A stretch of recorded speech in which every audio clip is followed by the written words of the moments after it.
बच्चों, very good morning. आज हम डिस्कशन करेंगे आपके थर्ड लेक्चर मैथमेटिक्स के क्लास 11th का पहला चैप्टर सेट चल रहा है। अगर आपने अभी तक लेक्चर नहीं देखा है तो आप पीछे जाएं, जे कैरियर फाउंडेशन टाइप करें, उसमें प्लेलिस्ट पे जाएं, प्लेलिस्ट में क्लास 11th का फिजिक्स खोलें, क्लास 11th की मैथ खोलें, क्लास 11th का हिंदी खोलें, क्लास 11th का इंग्लिश खोलें। सारे सब्जेक्ट्स आपको वहां लगभग मिल जाएंगे यूपी बोर्ड के।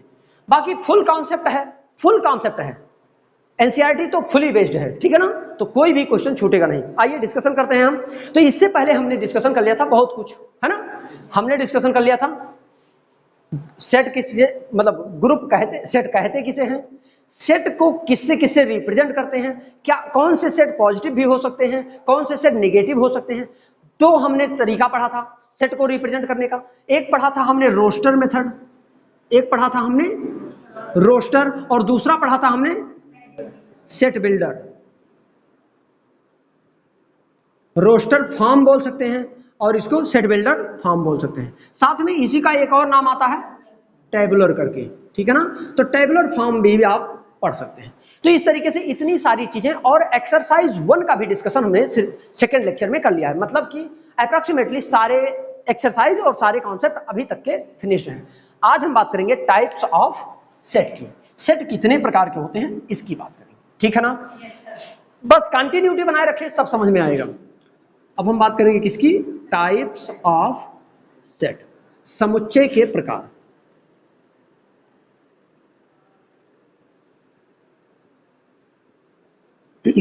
अच्छा देखिए, हो सकता है आपसे कभी कहा गया हो नल सेट, रिक्त समुच्चय। पहला टाइप, यहीं से शुरू करते हैं, सब कुछ सन्नाटा है, खाली है, दिमाग एकदम खाली है, उसमें भरना है ना। तो नल से शुरू करते हैं। पहला है आपका नल, या किसी किसी किताब में एम्प्टी भी लिखा होता है, तो टेंशन लेने की जरूरत नहीं है। एम्प्टी सेट मतलब रिक्त समुच्चय की बात कर रहे हैं। रिक्त समुच्चय को फाई से रिप्रेजेंट करते हैं। याद करो, किसे, फाई से रिप्रेजेंट करते हैं। रिक्त समुच्चय को फाई से रिप्रेजेंट करते हैं, या फिर हम क्या करें, इसी को एक ब्रैकेट लगा दें और कुछ ना लिखें। ध्यान से देखना, एक ब्रैकेट लगा दें और कुछ ना लिखें तो ये रिक्त समुच्चय का सिंबल है। लेकिन ध्यान देना, रिक्त समुच्चय है, जैसे मान लो कभी गलती से कोई बोल दे कि इसके अंदर क्या लिख दो, 0। अरे भाई रिक्त समुच्चय है तो 0 लिख सकते हैं ना, नहीं लिख सकते, क्योंकि इस समुच्चय में एक अवयव हो गया। 0 एक अवयव है इस समय। जब आप इसमें कुछ लिख देंगे तो सेट, अच्छा करली ब्रैकेट के अंदर कोई चीज लिखा हो तो वो क्या होता है, अवयव होता है, एलिमेंट ऑफ द सेट होता है। इसका मतलब ये 0 नहीं है भाई, ये 0 अगर लिख दोगे तो एक तत्व हो जाएगा, और एक तत्व जिसमें हो जाता है उसको इकाई या इकाई समुच्चय कहते हैं। क्या बोलते हैं, इकाई समुच्चय। यानी पहला समझ में आया नल सेट, एक ऐसा समुच्चय जिसमें एक भी अवयव लाई ना करें, जिसमें सिर्फ मझला ब्रैकेट बना करके छोड़ दें, उसमें कोई भी तत्व ना लिखा जाए, उसे हम क्या कहते हैं, रिक्त समुच्चय कहते हैं। क्या कहते हैं, रिक्त समुच्चय। और इसको हम फाई से रिप्रेजेंट करते हैं। किसे, फाई। कुछ लोग फाई ऐसा बनाएंगे तो ऐसा आप बना सकते हो, ऐसा बनाए तो ऐसा बना सकते हो, ये फाई है। अब मान लो बनाने का सबका तरीका हम ऐसा बना देते हैं, ठीक है ना, तो परेशान ना होना कि बुक में सर ऐसा बना हुआ है, आपने ऐसा बना दिया, गड़बड़ हो गया है। सर कुछ भी नहीं गड़बड़ हुआ है, वो अपना अपना सिस्टम है, लिखने का तरीका, राइटिंग किसी की अच्छी किसी की खराब ना, ऐसा ही होता है। ये हो गया आपका रिक्त समुच्चय। दूसरी बात, अच्छा जैसे आप पूछा जाए कि रिक्त समुच्चय किसे कहते हैं, तो आप कहेंगे एक ऐसा समुच्चय जिसमें करली ब्रैकेट के अंदर एक भी तत्व लाई ना करें, उसको हम क्या कहते हैं, रिक्त समुच्चय कहते हैं, रिक्त समुच्चय कहते हैं। पहला। दूसरा इसमें, अच्छा चलो इसमें जो बुक में दिया है उस हिसाब से हम पढ़ा देते हैं। अब जैसे नल, मैं इकाई पढ़ाने वाला था, चलो अच्छा इकाई पढ़ा दिया है तो बोल ही देते हैं। आइडेंटिटी सेट, इकाई समुच्चय किसे कहते हैं, इकाई समुच्चय मतलब जिसमें तत्वों की संख्या 1 हो। अच्छा ये तो नहीं सोच रहे हो एक हो, ये तो नहीं सोच रहे हो एक हो, ना ना ना, 1 होना नहीं जरूरी है, ओनली 1 होना जरूरी है। एक होना नहीं, 1 होना नहीं जरूरी है, केवल एक होना जरूरी है। मतलब कि जैसे मैं लिख दूं ए, ये एक इकाई समुच्चय है। नहीं तो सोच रहे हो कुछ लोग 1 होना चाहिए, क्योंकि सर ने कहा एक हो, इसके तत्व क्या हो, एक हो, ये नहीं कहा है, 1 नहीं कहा है, एक कहा है। एक में और 1 में अंतर है ना, समझने की फीलिंग। ए लिख दो या सिर्फ बी लिख दो या ई लिख दो, लेकिन एक लिखा हो, ओनली 1 लिखा हो। मतलब जैसे 1 भी सही है, मतलब गलत नहीं है, लेकिन मतलब इसी को ये भी लिख सकते हो 2, इसी को 4 भी लिख सकते हो, मतलब समझ पा रहे हो ना। हाँ, ये क्या है, इकाई समुच्चय है। क्या है, आइडेंटिटी सेट है। क्या है, आइडेंटिटी। अब दूसरा पॉइंट है हमारा परिमित समुच्चय। क्या, फाइनाइट सेट। मतलब तीसरा क्या है, फाइनाइट सेट। फाइनाइट सेट, अच्छा नाम से ही क्लियर हो रहा होगा, परिमित समुच्चय। परिमित मतलब जिनमें तत्वों की संख्या निश्चित हो, जिसमें तत्वों की संख्या निश्चित हो। जैसे ये ना लिखा हो, देखो इधर लिखा हो जैसे 1 2 3 4, अब ऐसा ना लिखा हो, पता ही नहीं है कहां तक जाना है, यहां से शुरू तो 1 से होना है, लेकिन कहां तक जाना है ये नहीं पता है, ये ना हो, ये हो। अब निश्चित है कितने तत्व हैं इसमें, 4, इसको बोलते हैं फाइनाइट सेट। समझ में आ रहा है ना। अच्छा, ये ऐसा तो नहीं कि इसको लिखाने की आवश्यकता है, थोड़ा समय बर्बाद होगा, जैसा सोचो, है ना, इसमें समय बर्बाद होगा थोड़ा सा, मतलब कि चलो इसको बैठ के छापो यहीं, थोड़ा सा बस सिर्फ नाम अभी लिखवा देंगे हम, टाइप से समझा देंगे बस, तो फाइनाइट हो गया।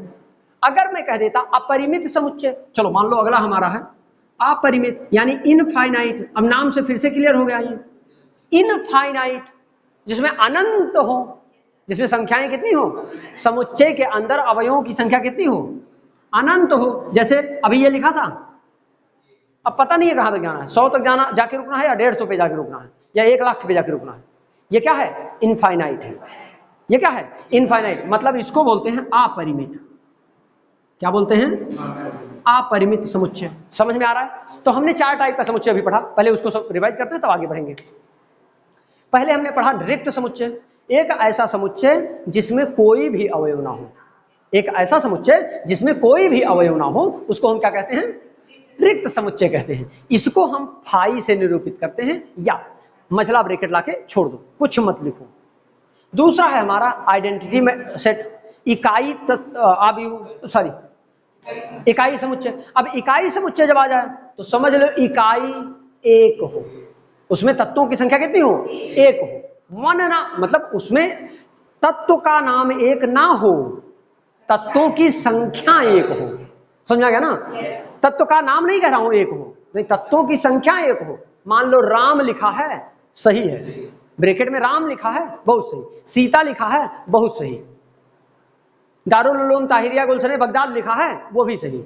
लेकिन ध्यान रहे ओनली 1 एलिमेंट हो उस सेट के अंदर, एक फाइनाइट सेट जिसमें निश्चित हो 2 तत्व हैं, राम और श्याम, ए और डी, 5 और 9, 2 ही तत्व हैं, 7 तत्व हैं, 16 तत्व हैं, 200 तत्व हैं, लेकिन निश्चित है, निश्चित हो तत्वों की संख्या।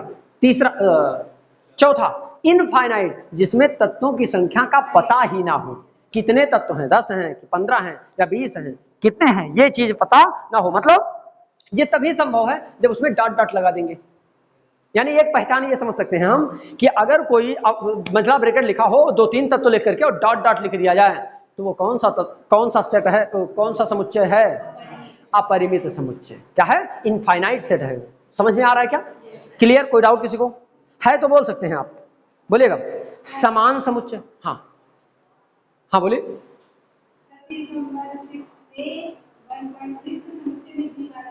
रुक जाओ, क्या कह रही हो, 1.3 में यही कह रही हो, समझा देते हैं, हम पढ़ देते हैं आपको बुक।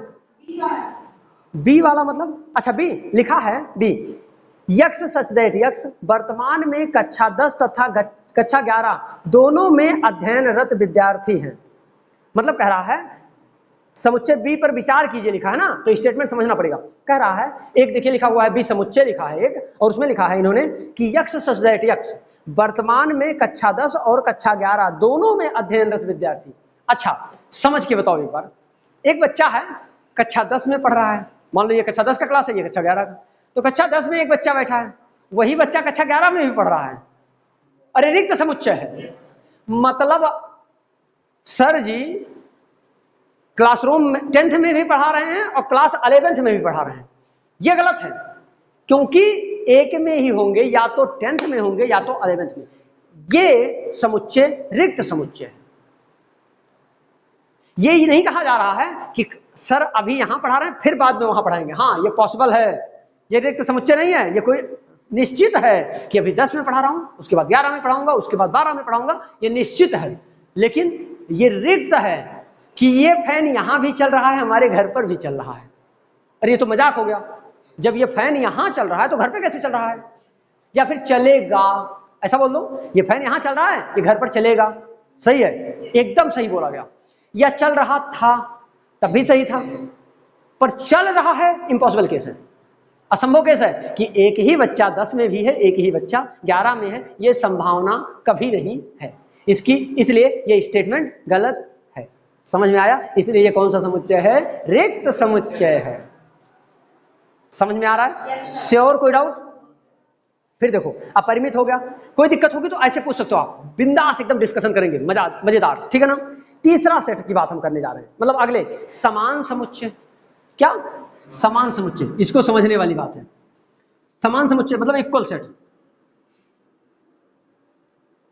इक्वल सेट, समान समुच्चय किसे कहते हैं? अच्छा सोच के बताओ, समान समुच्चय इसका मतलब 5 तत्व, मान लो 2 सेट दिया हुआ है मान लो 2 सेट दिया है, ए 1 2 3 4 5, है ना, और दूसरा दिया है बी, उसमें लिखा हुआ है A B C D E. ये समान समुच्चय है या नहीं? ये समान समुच्चय नहीं, इसमें सिर्फ तत्वों की संख्या समान है। दिमाग मत लगा देना कि 5 एलिमेंट इसमें है, 5 इसमें भी, इसका मतलब समान समुच्चय। जो एलिमेंट ए में है वही एलिमेंट बी में है, समान समुच्चय है। फिर से एक बार, जो तत्व ए में हो वही तत्व बी में हो, समान समुच्चय कहलाते हैं। ये नेसेसरी नहीं है उनका रैंकिंग क्या है, उनकी रैंकिंग का मतलब समझो। इसको इरेज किया मैंने, अब पहले लिख दिया 5, फिर लिखा 2, फिर लिख दिया 1, फिर लिख दिया 4, फिर लिख दिया 3। एकदम समान समुच्चय है, एकदम समान समुच्चय है। उनकी रैंकिंग से हमको कोई मतलब, हमको मतलब किससे है? उन अवयवों से। हमको किससे मतलब है? उस अवयव से, ना कि उसकी रैंकिंग से। हमको किससे मतलब है? उस अवयव से, मतलब जो अवयव ए में वही अवयव बी में, समुच्चय समान। जो अवयव ए में वही अवयव बी में, समुच्चय समान, इसको हम कहते हैं समान समुच्चय। बोलो समझ में आया क्या? तो हमने कितने टाइप के अवयव पढ़े, वो पढ़े समुच्चय? 5। एक बार फिर से रिवीजन करते हैं, एक्सरसाइज पर आते हैं। एक बार फिर से रिवीजन करते हैं, एक्सरसाइज पर आते हैं। शुरू करें। नल समुच्चय वो होते हैं जिनमें करली ब्रैकेट में कुछ भी ना लिखा हो या सिर्फ फाई लिखा हो, तो आप वहां तुरंत समझ लीजिएगा नल समुच्चय रिक्त समुच्चय है। दूसरा, अगर आइडेंटिटी समुच्चय जिसमें तत्वों की संख्या एक, मतलब एलिमेंट एक हो, अवयव एक हो, ऐसा समुच्चय जिसमें एक अवयव हो, संख्या एक हो, ना कि 1 हो, तो वो क्या कहलाते हैं? आइडेंटिटी। तीसरा, फाइनाइट, जिनमें तत्वों की संख्या फिक्स है, 4 तत्व हैं, 5 तत्व हैं, 10 तत्व हैं, वो फिक्स है, उसको हम फाइनाइट। इनफाइनाइट, जिसमें अनंत हो, मतलब इसकी पहचान हमने कहा डॉट डॉट डॉट डॉट है, लिखा हो ABCD डॉट डॉट डॉट, इसका मतलब ये क्या है? अपरिमित समुच्चय, यानी इनफाइनाइट सेट है। और अगला है हमारा इक्वल समुच्चय, जिसमें 2 समुच्चय लिया हमने, एक ए लिया, एक बी लिया, तो ए में जो तत्व हैं वही तत्व बी में हो, जो तत्व ए में है वही तत्व बी में हो। ये नहीं कह रहा हूं इसमें 3 तत्व है तो इसमें भी 3 हो, तत्व ही हो। अगर इसमें ए है तो इसमें भी ए हो, इसमें डी है तो इसमें भी डी हो, इसमें 5 है तो इसमें भी 5 हो। ये क्या है? समान समुच्चय, यानी इक्वल सेट। इतनी बात समझ में आ गई? तो मैं एक्सरसाइज पर आ सकता हूं? कोई डाउट किसी को? बहुत आसान है ना मैथ? अच्छा, मैथ आसान है कि नहीं? ईमानदारी से सोचो, बहुत आसान है, बहुत आसान, मतलब कोई कल्पना भी नहीं कर सकता कितना आसान है। ठीक है, चलिए अब हम बात करेंगे एक्सरसाइज 1.2 की। ये बच्चों चल रहा है क्या? NCERT series. क्या चल रहा है? NCERT series. कुछ लोग कहते हैं एनसीईआरटी, वो गड़बड़ हो जाता है, एनसीईआरटी, है ना। वैसे भी आप लोग कमेंट करिएगा फुल फॉर्म इसका क्या होता है, इसी में कमेंट कर दीजिएगा वीडियो में ही, ठीक है ना। चलिए, अगर आप लोगों को अच्छा लगे तो आप लोग भी अपने फ्रेंड्स के साथ शेयर कर सकते हैं वीडियो को, बिंदास शेयर करो, क्योंकि शेयर नहीं करोगे तो नॉर्मल नहीं होगा ना, ये पॉपुलर नहीं होगा। अगर पॉपुलर नहीं होगा तो समस्या हो जाएगी। कितना दिन ऐसे 10 व्यूज और 5 व्यूज के लिए पढ़ाया जाएगा? बोलो गलत बोलो क्या? तो इसलिए आपको अपने फ्रेंड के साथ शेयर कर देना चाहिए। दिन में एक बार एक वीडियो, जो आप अपने सब्जेक्ट का वीडियो पढ़ें, जो आपको मजेदार लग जाए, वो तुरंत ढकेल दीजिए। क्या करिए? ढकेल दीजिए ग्रुप में, व्हाट्सएप पर, फेसबुक पर, क्या बोलते हैं उसको, मैसेंजर पर, पता नहीं क्या, इंस्टाग्राम, पता नहीं कौन सा ग्राम है, ग्राम किलोग्राम, हर जगह मतलब ढकेलिए आप, ठीक है ना। चलिए हम बात करते हैं 1.2 की। ध्यान से देखिए, पढ़िए, क्वेश्चन पे आते हैं। निम्नलिखित में से कौन से रिक्त समुच्चय के उदाहरण हैं? मतलब हमें लगता है ये ऑप्शनल है क्या? हाँ, ये तो ऑप्शनल लग रहा है। कह रहा है इसमें से कौन सा रिक्त समुच्चय का उदाहरण है। अच्छा, रिक्त समुच्चय पहले बताओ, तब उदाहरण बताएंगे। रिक्त समुच्चय, चलो बोलो शिवम। शिवम, जिसमें एक भी एलिमेंट ना हो। Very good, sit down, good. यानी कि जिसमें तत्वों की संख्या 0 हो। अरे ना ही भाई, ऐसा ना बोल देना, मतलब 0 हो का मतलब एको ना हो, नहीं तो 0 लिख दो। सर ने तो बता दिया था, अभी गड़बड़ हो जाएगा। चलो देखो, मुंह से निकल जाए तो उसको भी संभालना पड़ता है, फिर नहीं पता लगे 0 का मतलब 0 ही लिखे फिट, पता लगा सर ही गलत पढ़ा गए। चलो, 2 से भाज्य, फिर से सुनो स्टेटमेंट, सुनो, बहुत शानदार स्टेटमेंट है। 2 से भाज्य, भाज्य मतलब डिवाइड, जो हो सके। 2 से भाज्य विषम प्राकृतिक संख्याओं का समुच्चय। अच्छा, एक काम करो, इसका सेट लिखवा डालो तुम लोग, बोलो कौन बोलेगा? मीनाक्षी, 2 से भाज्य विषम प्राकृतिक संख्याओं का समुच्चय लिखो।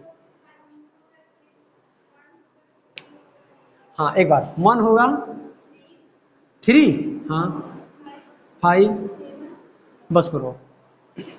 चलो शिवम बोलो, सिट डाउन। 2 से भाज्य विषम संख्याओं का समुच्चय बोलिए। भाज्य विषम, 2 से भाज्य विषम, बोलो। 3, 5, 7, 9, 11, है ना? Good, sit down. पागलों, जब 2 से भाज्य, तो वो पहली बात तो विषम नहीं होगा। अरे जब वो 2 से भाज्य हो रहा है तब विषम कैसे है? नहीं हो सकता। मान लो तुम लोग ये चाहो, सर्कल से आप सूट पहन के आइए, अब ये इम्पॉसिबल केस है भाई, ये नल समुच्चय है। एग्जाम्पल ले लो, कितना झकास एग्जाम्पल है। अरे भाई तुम लोग ये सोचो कि कल से मैं सूट पहन के आऊं, अरे इम्पॉसिबल केस है। नहीं समझाया भाई, वो नल समुच्चय, ना मैं पहनूंगा, तो जब मैं नहीं पहनूंगा तो कोई अवयव आएगा उस तत्व में, उस समुच्चय में, मतलब पड़ा रह गया। ये क्या है? रिक्त समुच्चय का उदाहरण है या नहीं है? नहीं हो सकता। प्रियांशु इतना खुश हो रही है जैसे लग रहा है कल मेरे लिए खरीद के लाने वाली है सूट।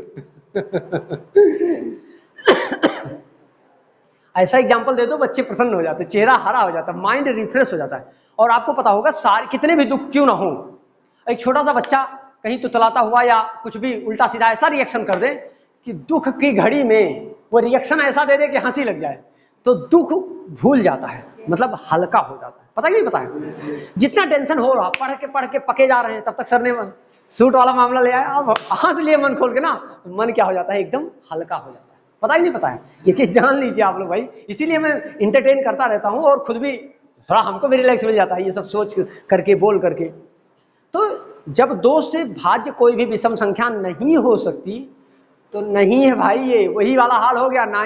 एक बच्चा 9th में भी पढ़ रहा है, वही 11th में भी पढ़ रहा है, ऐसा कैसे हो सकता है? अरे हो सकता था 10 बजे से 10:40 तक यहाँ पढ़ता, 10:40 से 11:20 वहां पढ़ता, ऐसा हो सकता था, लेकिन अब ऐसे कैसे हो सकता है? वो एक साथ 2 जगह कहां क्लास लेगा? नहीं, मतलब ये इम्पॉसिबल केस, रिक्त समुच्चय का उदाहरण है। दूसरा देखो, सम अभाज्य संख्याओं का समुच्चय। सम अभाज्य संख्या का समुच्चय। अच्छा, क्या कोई ऐसी संख्या, सम संख्या है जो अभाज्य हो? डिस्टर्ब कर दे रहे हो हमको तो। शिवम ना कह रहे हैं, तुम लोग हाँ कह रहे हो। चलो मीनाक्षी बोलो, सम संख्या बोलो अभाज्य हो। कॉन्सेप्ट यानी गड़बड़ है, बार बार क्वेश्चन का आंसर गलत दे रही हो, इसका मतलब कॉन्सेप्ट गड़बड़ है ना। हाँ, 2 है, सम है और अभाज्य है। लेकिन ये क्या बोली थी अभी? तो कुछ और बोली थी ना, यही बोली थी। हाँ, मतलब 2 एक ऐसी संख्या है जो अभाज्य है, बाकी सारी सम संख्याएं भाज्य होंगी। चेक करके देखो, अगर 2 के बाद 4 पे आ जाओ, चलो 4 क्या है, 1 से भी कट रहा है, 2 से भी कट रहा है, 4 से भी कट रहा है। अभाज्य संख्याएं क्या होती है, prime number are those number which are divisible by 1 or itself. अभाज्य संख्या उसे कहते हैं जो अपने आप से कटे या फिर 1 से कटे। तो 1 से तो कोई भी संख्या कटती है भाई, 1 से हर संख्या को हम डिवाइड कर सकते हैं ना, लेकिन बात सम की भी आ गई है, तो 2 ही एक ऐसी संख्या है जो किसी और से सिर्फ अपने आप से या 1 से कटेगी। अगर 4 लोगे तो वो 2 से भी कट जाएगी, कंपोजिट हो जाएगा तुरंत, वो भाज्य हो जाएगा, कंपोजिट हो जाएगा। समझ में आ रहा है ना, गुड, सिट डाउन। यानी कि हाँ ये 2 है, लेकिन पूछा है क्या ये रिक्त समुच्चय का उदाहरण है। इस समुच्चय में एक आएगा तत्व 2, क्या ये रिक्त समुच्चय है? एक तत्व पहले से लिखा हुआ तो रिक्त कैसे हो सकता है, गलत है ये। तीसरा स्टेटमेंट देखो, x सच दैट x एक प्राकृतिक संख्या है, x सच दैट x एक प्राकृतिक संख्या है, x लेस देन 5, लेकिन x का जो मान है वो 5 से कम, यानी 1 2 3 4 है। फिर देखो क्या कह रहा है, और साथ ही फिर से सुनो, एक स्टेटमेंट जोड़ा, साथ ही मतलब 1 2 3 4 5 से छोटा है, साथ ही 1 2 3 4 7 से बड़ा भी है। फिर से सुनो, कह रहा है कि x लेस देन 5, x 5 से छोटा है और वही x 7 से बड़ा है। तो अजीब नहीं लग रहा है, कुछ हरकत अजीब नहीं लग रहा है? मतलब 1 2 5 से छोटा 1 2 3 4, 1 2 3 4 7 से बड़ा कैसे हो सकता है? संभव है क्या? नहीं भाई, इसका मतलब इस तत्व इस सेट में कोई अवयव नहीं आएगा, यानी रिक्त समुच्चय का उदाहरण ये चौथा, y सच दैट y किन्हीं 2 समांतर रेखाओं का उभयनिष्ठ बिंदु है। फिर से सुनो क्या कह रहा है, y सच दैट y किन्हीं 2 समांतर, कोई 2 समांतर रेखा है, समांतर मतलब पैरेलल लाइन से, 2 समांतर रेखाएं हैं पैरेलल लाइन से, उसका उभयनिष्ठ बिंदु है। अच्छा एक चीज पहले बता दो, रेलवे की पटरी आप लोगों ने देखा है कभी? कैसा देखा है? कहाँ देखा है? अपने अपने गांव में तो नहीं देखा ना? हाँ मतलब मार्ग वही देखा होगा जहाँ रेलवे चलती है। चलिए ठीक है। अच्छा क्या 2 रेलवे ट्रैक को, रिस्पेक्टिव रेलवे ट्रैक की बात कर रहा हूँ, नहीं तो क्या रिस्पेक्टिव रेलवे ट्रैक को ऐसे ऐसे जा रहा था मान लो, बस ये दोनों कहते हैं हम जा रहे हैं, इकट्ठा होंगे यहाँ बैठेंगे, उभयनिष्ठ मतलब किसे कहते हैं? अच्छा कॉमन ना, उभयनिष्ठ मतलब क्या? कॉमन मतलब कॉमन यहाँ ऐसा हो रहा है जैसे कि ये क्रिकेट का प्लेयर है और हॉकी का भी प्लेयर है, तो ये कॉमन है, मतलब हॉकी भी खेलता है क्रिकेट भी खेलता है, तो ये कॉमन है। पर अगर ये सिर्फ हॉकी खेलता है, ये सिर्फ क्रिकेट खेलता है, तो कभी कॉमन नहीं हो सकता, ठीक है ना? तो आओ देखें, तो इन्होंने क्या कहा कि y सच दैट y किन्हीं 2 समांतर रेखाओं का उभयनिष्ठ बिंदु है। अरे पहली बात तो ये जान लो समांतर रेखाएं क्या होती हैं। समांतर रेखाएं ये हैं, इनका उभयनिष्ठ बिंदु बता दो, लाइन ए में भी जो हो वही पॉइंट बी में भी हो, रेखा ए में भी वही बिंदु हो वही बिंदु बी में हो, ऐसा हो सकता है? अरे नहीं हो सकता, जीवन पर्यंत नहीं हो सकता। तो ये रिक्त समुच्चय का एक उदाहरण। समझ में आ रहा है कि नहीं आ रहा है? अच्छा लिखवाना पड़ेगा ऐसा तो नहीं फील हो रहा है? अगर दिक्कत है तो लिखवा सकता हूं मैं, कोई दिक्कत नहीं, लेकिन नोट कंप्लीट होना चाहिए डेली एंड डेली। कल मैं चेक करूंगा नोट्स, उसके बाद तब पढ़ाऊंगा। क्वेश्चन नंबर 2 देखिए, यानी कि सेकंड पीरियड, यानी कि 25-35 लेट चल रहा है, तो लेट हो गया, टाइम हो गया मतलब। रुक जाओ, एक क्वेश्चन और फटाक से समझाता हूं, लगा के लाना है। निम्नलिखित समुच्चयों में से कौन सा परिमित और कौन सा अपरिमित? अभी परिमित में हमने कहा था संख्या निश्चित होगी, अपरिमित में संख्या अनिश्चित होगी। एक चिन्ह और बताया था कि अगर अपरिमित है तो डॉट डॉट डॉट डॉट होगा, बोलो, तो वो अपरिमित हो जाएगा। अब मैं नहीं जानता पहला परिमित है कि अपरिमित। पहला वर्ष के महीनों का समुच्चय परिमित है या अपरिमित? परिमित कैसे है? एक साल में तो बहुत महीने होते हैं, 12 ही होते हैं। अच्छा तब ठीक है, तब मान लेते हैं, मेरा क्या, तुम लोग जो कह दोगे हम मान लेंगे, मेरा क्या जा रहा है ना? चलो मान लिया परिमित है। हाँ होते हैं भाई, जनवरी फरवरी मार्च अप्रैल मई जून जुलाई अगस्त सितंबर अक्टूबर नवंबर दिसंबर, बस खत्म हो गया, बस 12 महीने होते हैं, परिमित है। नीचे देखो डॉट डॉट अपरिमित, नीचे देखो डॉट डॉट, पीछे 99 और 100 भी लिखा है, ये नहीं दिखाई दे रहा है, मतलब 1 से 100 तक ही लिखा है। वो लास्ट बॉर्डर दिया, इधर देखो, यहां से चले लेकिन लिमिट दिया है कि अब हम निकल के नहीं जा सकते, अगर निकल के जाएंगे तो हाथ पैर 3-4 पैर हो जाएगा। अरे भाई कहीं गिर गए, टूट फूट गया तो 1 से 2, 2 से 4 गड़बड़ हो जाएगा। तीसरा क्वेश्चन, मैं नहीं जानता, तीसरा पढ़ूंगा नहीं, चौथा पढ़ूंगा नहीं। क्वेश्चन नंबर 3 पढ़ो। निम्नलिखित समुच्चयों में से प्रत्येक के लिए बताइए कि कौन से परिमित हैं और कौन अपरिमित। ये वही है, मैं नहीं बताऊंगा। अभी जो मैंने तीसरा क्वेश्चन दूसरा पढ़ा वही है। क्वेश्चन नंबर 4 देखिए, जो नहीं लगेगा वो आप पेंसिल से सर्कल कर लीजिएगा, हमसे पूछ लीजिएगा। किसी को भी कोई समस्या आती है, नहीं तो ये कहो हम नहीं बताएंगे, सर ने कह दिया तो बताएंगे ही नहीं। नहीं, पूछो, पहले दिमाग लगाओ अपना घर जाके, फिर हमसे पूछो। दूसरा देखो, क्वेश्चन नंबर 4, निम्नलिखित समीकरण में बताइए कि a बराबर b है अथवा नहीं। अच्छा, a बराबर b का मतलब क्या? समान समुच्चय की बात हो रही है यहाँ। a के ही तत्व b में हो तभी तो बराबर होगा, a के ही तत्व b में हो तभी बराबर होगा, तभी वो a बराबर b होगा। मतलब समान समुच्चय चेक करो, समान समुच्चय का पहले डिफिनेशन बताओ।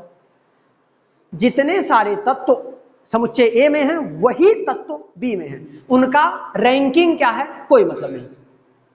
अरे भाई 4 बच्चे बैठे हैं, अगर आगे पीछे कर दूं तो 4 ही रहेंगे कि एक सीट पर 5 हो जाएंगे, अगर वो चारों आगे पीछे हो गए तो कि 8 हो जाएंगे, दल जाएंगे, रहेंगे वो 4 ही। तो उसी तरीके से इनको एडजस्ट करिए। तो पहला देखिए ए बी सी डी है और बी है डी सी बी ए। मैं नहीं जानता ये समुच्चय समान है कि नहीं, समान है, बस उल्टा सीधा लिखा है बस। बी वाला मैं पढ़ूंगा ही नहीं, तीसरा भी नहीं पढ़ूंगा, चौथा भी नहीं पढ़ूंगा। अच्छा नहीं, तीसरा पढ़ता हूं मैं, इसका फोर्थ का थर्ड पढ़ता हूं, क्योंकि एक तरफ लिखा है 2 4 6 8 10, क्या लिखा है? सम संख्याएं लिखी हुई है 2 4 6 8 10। और फिर बी वाले में देखो x सच दैट x सम धन पूर्णांक हैं, और कंडीशन दे रखा है x less than or equal to 10। समधन पूर्णांक लिखा है, समधन। अच्छा, कुछ लोग समधन का मतलब समधिन समझ रहे होंगे, ना ना ना ना गड़बड़ गड़बड़, आप समझ गए गड़बड़।